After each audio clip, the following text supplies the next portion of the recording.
Каждый город и район республики богат своим туристическим потенциалом в различных направлениях. В выставке участвуют музеи, картинные галереи, предприятия сувенирной продукции, производители изделий традиционных народных промыслов, а также гостиницы и турфирмы. Всесезонный курорт Арымхи демонстрирует гостям выставки прокатный инвентарь. Например, в курорте всего за 1000 рублей можно арендовать полный комплект лыжного снаряжения и кататься весь день. Кроме того, курорт предоставляет в прокат вело- и мототехнику. Красный мотоцикл – это Honda.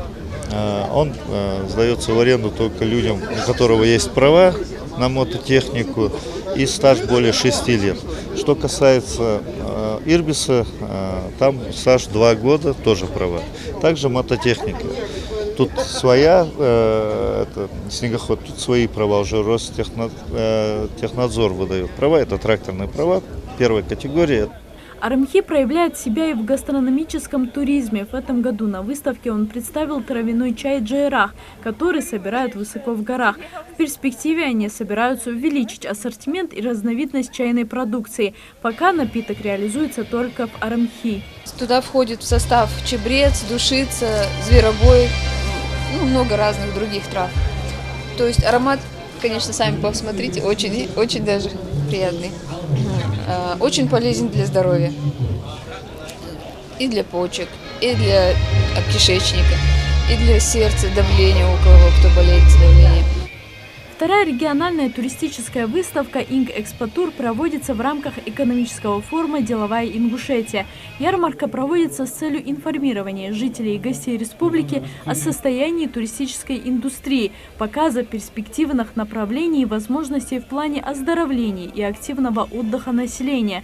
Кроме того, это возможность активировать деятельность предприятий по развитию внутреннего и въездного туризма. Нам необходимо именно на территории Республики Ингушетия понять, что мы можем показать и что мы можем рассказать нашим туристам и гостям, приезжающим в республику.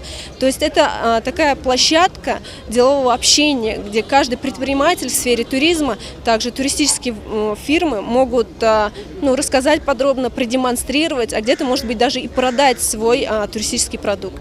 Художник Багаудин Сагов демонстрирует на выставке работу своих учеников, которые представляют Сунжинскую декоративно-художественную школу. Глину для своих барельефных картин и скульптур привозят из Галашки. И такая необычная продукция не остается без внимания посетителей выставки.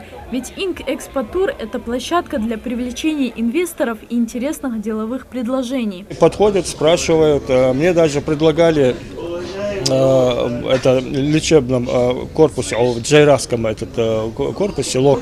Вот там готовы выделить мне помещение, небольшой уголок, где я бы это выставлял бы. Каждая этой работы отдельный автор, да, дети.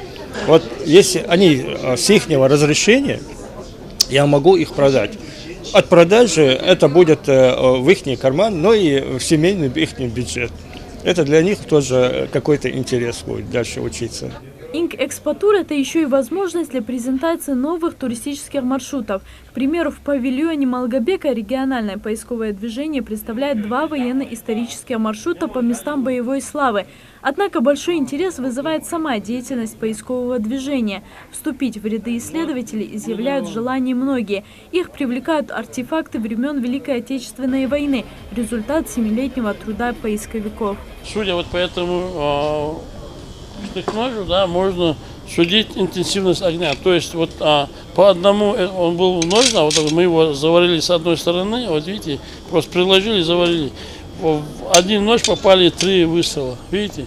То есть по ней или там вот по этой же кружке можно судить, какая там интенсивность огня была, какой жаркий бой шел. То есть если сказать, за 4 месяца боевых действий, если умерло 120 тысяч человек, то можно понять, насколько сильно было противостояние. Туристическая отрасль в регионе – одна из наиболее динамично развивающихся. В региональном туристическом ведомстве отмечают, важным становится не просто наращивать турпоток, а повышать уровень оказываемых услуг, чтобы увеличить время пребывания и интерес туристов к региону. Залина Магушкова, Хаваш Гойгов, Новости 24.